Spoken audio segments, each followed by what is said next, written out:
ਤਾਂ ਵੱਡੀ ਖਬਰ ਦਾ ਰੁਖ ਕਰਦੇ ਹਾਂ। ਪੰਜਾਬ ਸਰਕਾਰ ਨੇ 10 ਜੂਨ ਤੱਕ ਪਾਬੰਦੀਆਂ ਵਧਾ ਦਿੱਤੀਆਂ ਨੇ। ਸੂਬੇ ਦੇ ਵਿੱਚ ਪਾਬੰਦੀਆਂ ਹੁਣ 10 ਜੂਨ ਤੱਕ ਵਧਾ ਦਿੱਤੀਆਂ ਗਈਆਂ ਨੇ। ਨਿੱਜੀ ਵਾਹਨਾਂ ਤੇ ਸਵਾਰੀਆਂ ਦੀ ਲਿਮਟ ਹਾਲਾਂਕਿ ਹਟਾ ਦਿੱਤੀ ਗਈ ਹੈ। ਤਾਂ ਸਰਕਾਰੀ ਹਸਪਤਾਲਾਂ ਦੇ ਵਿੱਚ OPD ਵੀ ਸ਼ੁਰੂ ਹੋ ਜਾਵੇਗੀ। ਕੋਵਿਡ ਰਿਵਿਊ ਮੀਟਿੰਗ ਜੋ ਹੋਈ ਹੈ ਉਸ ਦੇ ਵਿੱਚ ਫੈਸਲਾ ਲਿਆ ਗਿਆ ਹੈ। ਪੰਜਾਬ ਸਰਕਾਰ ਦੇ ਵੱਲੋਂ ਇਹ ਵੱਡਾ ਫੈਸਲਾ 10 ਜੂਨ ਤੱਕ ਪਾਬੰਦੀਆਂ ਵਧਾ ਦਿੱਤੀਆਂ ਗਈਆਂ ਨੇ, ਪਰ ਕੁਝ ਰਾਹਤ ਵੀ ਜੋ ਲੋਕਾਂ ਨੂੰ ਹੈ ਉਹ ਨਾਲ ਦੀ ਨਾਲ ਦਿੱਤੀ ਗਈ ਹੈ। ਜੋ ਲਿਮਟ ਸੀ ਉਹ ਨਿੱਜੀ ਵਾਹਨਾਂ ਦੇ ਵਿੱਚ ਹਟਾ ਦਿੱਤੀ ਗਈ ਸੀ ਕਿ 2 ਜਾਂ ਫਿਰ 3 ਜੋ ਪਰਿਵਾਰਕ ਮੈਂਬਰ ਜਾਂ ਸਵਾਰੀਆਂ ਬੈਠ ਕੇ ਸਫ਼ਰ ਕਰ ਸਕਦੀਆਂ ਸੀ, ਉਹ ਲਿਮਟ ਹਟਾ ਦਿੱਤੀ ਗਈ ਹੈ। ਇਸ ਦੇ ਨਾਲ ਹੀ ਹੋਰ ਵੀ ਕਈ ਫੈਸਲੇ ਲਏ ਗਏ ਨੇ, ਉਹ ਵੀ ਤੁਹਾਨੂੰ ਦੱਸਾਂਗੇ। ਪਰ ਫਿਲਹਾਲ ਜੋ ਵੱਡਾ ਫੈਸਲਾ ਹੈ ਕਿ ਪਾਬੰਦੀਆਂ 10 ਜੂਨ ਤੱਕ ਵਧਾ ਦਿੱਤੀਆਂ ਗਈਆਂ ਨੇ। ਨਿੱਜੀ ਵਾਹਨਾਂ ਤੇ ਸਵਾਰੀਆਂ ਦੀ ਲਿਮਟ ਹਟਾ ਦਿੱਤੀ ਗਈ ਹੈ। ਸਰਕਾਰੀ ਹਸਪਤਾਲਾਂ ਦੇ ਵਿੱਚ OPD ਹੁਣ ਸ਼ੁਰੂ ਹੋਵੇਗੀ। ਕੋਵਿਡ ਰਿਵਿਊ ਮੀਟਿੰਗ ਜੋ ਹੋਈ ਸੀ ਉਸ ਮੀਟਿੰਗ ਦੇ ਵਿੱਚ ਇਹ ਫੈਸਲਾ ਲਿਆ ਗਿਆ ਹੈ। ਤਾਂ ਨਿੱਜੀ ਵਾਹਨਾਂ ਦੇ ਉੱਪਰ ਜੋ ਸਵਾਰੀਆਂ ਦੀ ਲਿਮਟ ਸੀ ਉਹ ਹਟਾ ਦਿੱਤੀ ਗਈ ਹੈ। ਤਾਂ ਨਾਲ ਹੀ ਪਾਬੰਦੀਆਂ ਜੋ ਨੇ ਉਹ ਪਾਬੰਦੀਆਂ ਹਾਲਾਂਕਿ ਜਾਰੀ ਰਹਿਣਗੀਆਂ। ਜਿਵੇਂ ਕਿ ਜੋ ਰੈਸਟੋਰੈਂਟ ਵਗੈਰਾ ਸੀ ਜਿੱਥੇ ਸਿਟਿੰਗ ਅਲਾਉਡ ਨਹੀਂ ਸੀ, ਉਹ ਸਿਟਿੰਗ ਅਜੇ ਵੀ ਸ਼ੁਰੂ ਨਹੀਂ ਕੀਤੀ ਗਈ ਹੈ ਤੇ ਉਸੇ ਤਰੀਕੇ ਦੇ ਨਾਲ ਜੋ ਪਾਬੰਦੀਆਂ ਪਹਿਲਾਂ ਤੋਂ ਲੱਗੀਆਂ ਸੀ ਉਹ ਵੀ ਜਾਰੀ ਰਹਿਣਗੀਆਂ। ਫਿਲਹਾਲ ਇਸ ਮੀਟਿੰਗ ਦੇ ਵਿੱਚ ਹੋਰ ਕਿਹੜੇ ਅਹਿਮ ਫੈਸਲੇ ਲਏ ਗਏ ਨੇ, ਸਿੱਧਾ ਰੁਖ ਕਰਦੇ ਹਾਂ। ਪੰਕਜ ਕਪਾਹੀ ਸਾਡੇ ਸਹਿਯੋਗੀ ਜੁੜੇ ਹੋਏ ਨੇ। ਤਾਂ ਪੰਕਜ, 10 ਜੂਨ ਤੱਕ ਪਾਬੰਦੀਆਂ ਵਧਾ ਦਿੱਤੀਆਂ ਗਈਆਂ ਨੇ, ਕਿਹੜੇ ਅਹਿਮ ਫੈਸਲੇ ਲਏ ਗਏ ਨੇ? ਸਵਾਰੀਆਂ ਦੀ ਲਿਮਟ ਹਟਾ ਦਿੱਤੀ ਗਈ ਹੈ, ਇਸ ਤੋਂ ਇਲਾਵਾ ਕੀ ਕੁਝ ਰਾਹਤ ਦਿੱਤੀ ਗਈ ਹੈ ਤੇ ਕੀ ਕੁਝ ਬਰਕਰਾਰ ਰਹੇਗਾ? बिल्कुल इस वेले की सब तो अहम जानकारी यही है कि 10 जून तक जो पहला पाबंदियां सीगियां वो जारी रहणगियां, लेकिन इस विच कुछ तब्दीलियां कुछ रियायत दी गई है। सब तो वड्डी गल यह है कि कार दे विच 2 सवारियां पहला जिहड़ियां ने उस नूं मंजूरी दित्ती जांदी सीगी, लेकिन हुण प्राइवेट वाहन यानी कि 2 व्हीलर 4 व्हीलर ते 4 या 5 सवारियां भी बैठ सकणगियां। 2 व्हीलर ते पहला यह सीगा कि 1 सवारी ही जा सकेगी, तां हुण 2 सवारियां जिहड़ियां ने वो 2 व्हीलर ते भी बैठ सकणगियां। इस दे नाल नाल मुख मंत्री ने इस गल दा भी जिक्र कीता है कि जो ਅੱਜ ਵਿਕਾਸ ਗਰਗ ਹੋਰੀ ਕਹਿ ਰਹੇ ਸੀਗੇ ਕਿ ਪੰਜਾਬ ਦੇ ਵਿੱਚ ਵੈਕਸੀਨ ਜਿਹੜੀ ਹੈ ਉਹ 18 ਸਾਲ ਦੇ ਲਈ ਖਤਮ ਹੋ ਗਈ ਹੈ ਤੇ 1 ਜੂਨ ਤੋਂ ਵੈਕਸੀਨ ਜਿਹੜੀ ਹੈ ਉਹ ਲੱਗੇਗੀ। ਔਰ ਇਸ ਦੇ ਵਿੱਚ ਸਭ ਤੋਂ ਅਹਿਮ ਇਹ ਹੈ ਕਿ ਜਿਹੜੇ ਡਿਲੀਵਰੀ ਬੁਆਏ ਨੇ ਜਾਂ ਫਿਰ ਸ਼ੌਪਕੀਪਰ ਨੇ ਜਾਂ ਫਿਰ ਬੱਸ ਡਰਾਈਵਰ ਨੇ, ਉਹਨਾਂ ਨੂੰ ਪਹਿਲ ਦੇ ਆਧਾਰ ਤੇ ਜਿਹੜੀ ਹੈ ਵੈਕਸੀਨ ਲਗਾਈ ਜਾਏਗੀ। ਇਸ ਗੱਲ ਦਾ ਜ਼ਿਕਰ ਵੀ ਕੀਤਾ ਗਿਆ। ਔਰ ਇਸ ਦੇ ਨਾਲ ਨਾਲ ਜੋ ਜਾਣਕਾਰੀ ਮਿਲਦੀ ਹੈ ਕਿ ਥਰਡ ਵੇਵ ਪੰਜਾਬ 'ਚ ਜਾਂ ਦੇਸ਼ ਭਰ ਦੇ ਵਿੱਚ ਆਏਗੀ, ਉਸ ਨੂੰ ਪਹਿਲਾਂ ਤੋਂ ਹੀ ਤਿਆਰੀ ਜਿਹੜੀ ਹੈ ਉਹ ਰੱਖਣੀ ਹੋਏਗੀ। ਇਸ ਮੁਤਲਕ ਵੀ तमाम ਹੈਲਥ ਡਿਪਾਰਟਮੈਂਟ ਨੂੰ ਕਹਿ ਦਿੱਤਾ ਗਿਆ ਹੈ ਕਿ ਥਰਡ ਵੇਵ ਦੇ ਮੱਦੇਨਜ਼ਰ ਜਿਹੜਾ ਵਾ ਉਹ ਬਕਾਇਦਾ ਤੌਰ ਤੇ ਪਹਿਲਾਂ ਤੋਂ ਹੀ ਤਿਆਰੀ ਇੰਤਜ਼ਾਮ ਕੀਤਾ ਜਾਵੇ, ਕਿਉਂਕਿ ਅਸੀਂ ਇਹ ਦੇਖਿਆ ਸੀਗਾ ਕਿ ਫਸਟ ਵੇਵ ਆਈ, ਉਸ ਤੋਂ ਬਾਅਦ ਸੈਕਿੰਡ ਵੇਵ ਜਦੋਂ ਆਈ ਤਾਂ ਉਸ ਤਰੀਕੇ ਦੀ ਤਿਆਰੀ ਨਹੀਂ ਸੀਗੀ। ਨੰਬਰ ਆਫ ਕੇਸ ਮੌਤਾਂ ਦੇ ਇਸੇ ਕਾਰਨ ਵਧਣ ਦੇ ਵਜ੍ਹਾ ਸੀਗੀ। ਔਰ ਹੁਣ ਥਰਡ ਵੇਵ ਜਦੋਂ ਲਗਾਤਾਰ ਮਾਹਰ ਇਹ ਕਹਿ ਰਹੇ ਨੇ ਕਿ ਥਰਡ ਵੇਵ ਆਏਗੀ ਔਰ ਇਸ ਤੋਂ ਵੀ ਖਤਰਨਾਕ ਹੋ ਸਕਦੀ ਹੈ, ਤਾਂ ਸਵਾਸਥ ਮਹਿਕਮੇ ਨੂੰ ਕਿਹਾ ਗਿਆ ਕਿ ਪਹਿਲਾਂ ਤੋਂ ਤਿਆਰੀ ਜਿਹੜੀ ਉਹ ਕੱਸੀ ਜਾਵੇ।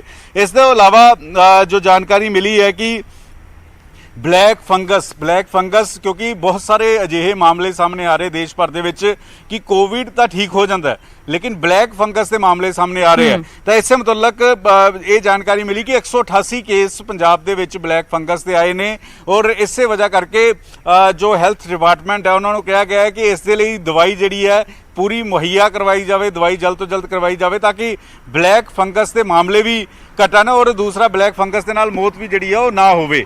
ਇਹ ਮੁੱਖ ਮੰਤਰੀ ਨੇ ਕੁਝ ਹਦਾਇਤਾਂ ਜਿਹੜੀਆਂ ਨੇ ਉਹ ਜਾਰੀ ਕੀਤੀਆਂ ਨੇ। ਅੰਮ੍ਰਿਤ,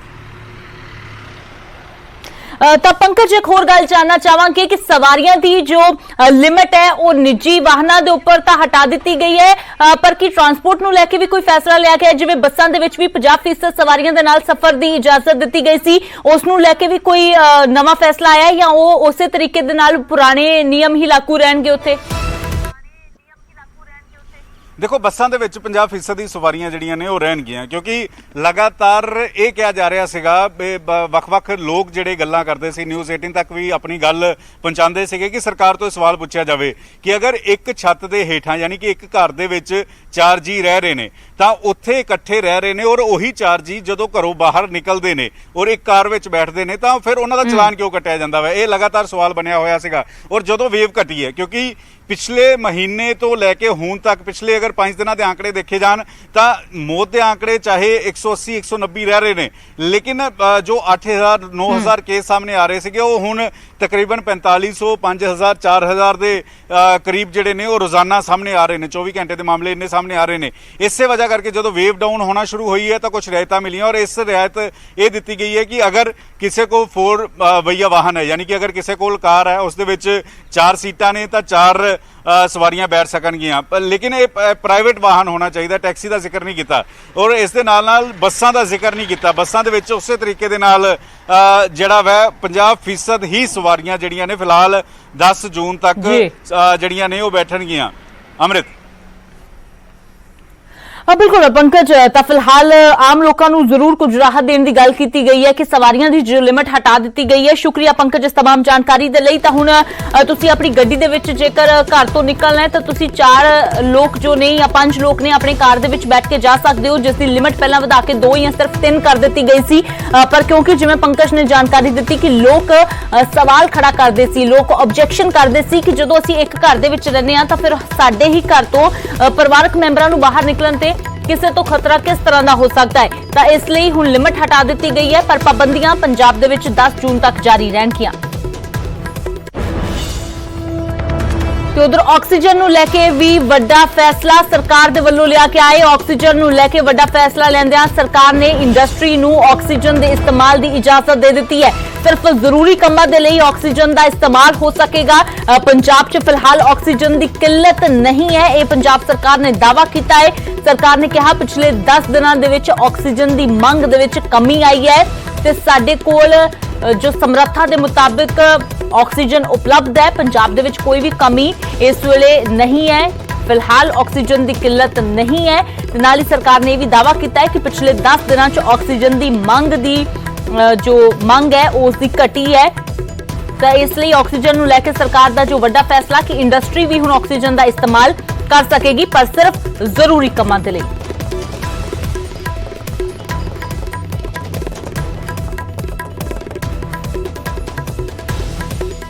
तो उधर इस वे कोरोना के नाल सूबे दे विच चिंता का विषय जो है वह ब्लैक फंगस था। हुण ब्लैक फंगस नूं लैके भी सरकार एक्शन च नजर आ रही है। फंगस के इलाज के लिए वरते जांदे इंजैक्शन की घाट से सीएम ने चिंता जताई है तो मुख्यमंत्री ने होर दवाइयां के इस्तेमाल से भी जोर दिता है। ब्लैक फंगस के लिए एमोफेटरिसन इंजैक्शन की वरतों की जाती है, जिसकी फिलहाल इस वेले घाट है। इससे कैप्टन ने चिंता भी जताई है, पर नाल ही नाल कहा है कि कुछ होर आल्टरनेटिव दवाइयां जो ने उन्हां दा इस्तेमाल भी किया जाना चाहिए। सरकार वालों गठित माहिरां दी कमेटी ने कई होर दवाइयां दे सुझाव दिते ने, जिसनूं खरीदण दे लई सूबा सरकार ने ऑर्डर दे दिता है। तां ब्लैक फंगस दे नाल मौतां भी हो रही ने, ब्लैक फंगस के मामले भी लगातार सामने आ रहे ने। तां उससे ब्लैक फंगस नूं लैके पंजाब सरकार जिथे चर्चा कर रही है उत्थे कैप्टन अमरिंदर सिंह चिंतत भी नजर आ रहे हैं, पर नाल ही उन्होंने कहा है कि सूबा वासियों को किसी भी तरह डरन की जो लोड़ नहीं है, किसी भी चीज़ की कमी सूबे दे विच नहीं आउण दित्ती जाएगी। तां एमफोटेरिसन इंजैक्शन की जो घाट है उसकी घाट के कारण हुण माहिर कह रहे हैं कि कुछ होर दवाइयां जो है वो इस्तेमाल कीतियां जाण ब्लैक फंगस के मरीजों के लिए। उन्हां दवाइयां का ऑर्डर भी पंजाब सरकार के वल्लों कर दिता गया है, तां जो जेकर इंजैक्शन नहीं उपलब्ध हो पाता तो फिर सिर्फ इलाज के कारण या फिर इंजैक्शन की घाट के कारण मरीज पिछे ना रह जाए या फिर उसनों अपनी जान ना गवाउणी पवे, इसलिए दूजियां दवाइयां का इस्तेमाल भी किया जाना चाहिए। माहिरां ने सुझाव दिते ने।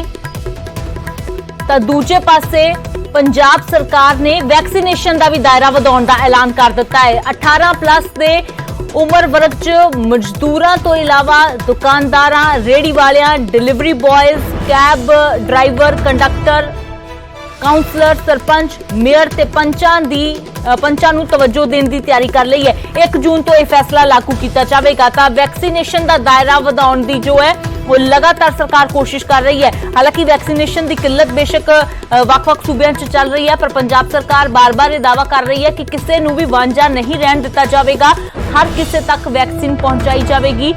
हालांकि दूजी डोज का जो समा है ਉਹ ਬੇਸ਼ੱਕ ਵਧਾ ਕੇ 6 ਹਫ਼ਤਿਆਂ ਦਾ ਕਰ ਦਿੱਤਾ ਗਿਆ ਹੈ, ਪਰ ਹੁਣ 18 ਪਲੱਸ ਨੂੰ ਵੀ ਇਸ ਦੇ ਵਿੱਚ ਸ਼ਾਮਿਲ ਕਰ ਦਿੱਤਾ ਗਿਆ ਹੈ ਤੇ ਖਾਸ ਤੌਰ ਤੇ ਉਹਨਾਂ ਲੋਕਾਂ ਨੂੰ ਸ਼ਾਮਿਲ ਕੀਤਾ ਜਾਵੇਗਾ ਜਿਵੇਂ ਕੈਬ ਡਰਾਈਵਰਸ ਨੇ ਜਾਂ ਫਿਰ ਰੇਹੜੀ ਵਾਲੇ ਨੇ, ਲੇਬਰ ਜੋ ਕੰਮ ਕਰਦੇ ਨੇ, ਉਹਨਾਂ ਦੇ ਪਰਿਵਾਰਕ ਮੈਂਬਰ ਨੇ, ਡਿਲੀਵਰੀ ਬॉयਜ਼ ਨੇ ਜੋ ਸਾਰਾ ਦਿਨ ਇਸ ਕਰੋਨਾ ਕਾਲ ਦੇ ਵਿੱਚ ਵੀ ਆਪਣੇ ਘਰ ਤੋਂ ਬਾਹਰ ਤੁਰੇ ਫਿਰਦੇ ਨੇ, ਲੋਕਾਂ ਦੇ ਲਈ ਖਾਣਾ ਪਹੁੰਚਾਉਂਦੇ ਨੇ, ਤਾਂ ਉਹਨਾਂ ਨੂੰ ਵੀ ਵੈਕਸੀਨ ਲਗਾਈ ਜਾਵੇਗੀ। 1 ਜੂਨ ਤੋਂ ਇਹ ਫੈਸਲਾ ਜੋ ਹੈ ਉਹ ਲਾਗੂ ਹੋਵੇਗਾ। ਵੈਕਸੀਨੇਸ਼ਨ ਦਾ ਦਾਇਰਾ ਵਧਾਉਣ ਦੇ ਲਈ ਪੰਜਾਬ ਸਰਕਾਰ ਦੇ ਵੱਲੋਂ ਕੋਵਿਡ ਰਿਵਿਊ ਮੀਟਿੰਗ ਦੇ ਵਿੱਚ ਇਹ ਵੱਡੇ ਫੈਸਲੇ ਜੋ ਇੱਕ ਤੋਂ ਬਾਅਦ ਇੱਕ ਲਏ ਗਏ ਨੇ।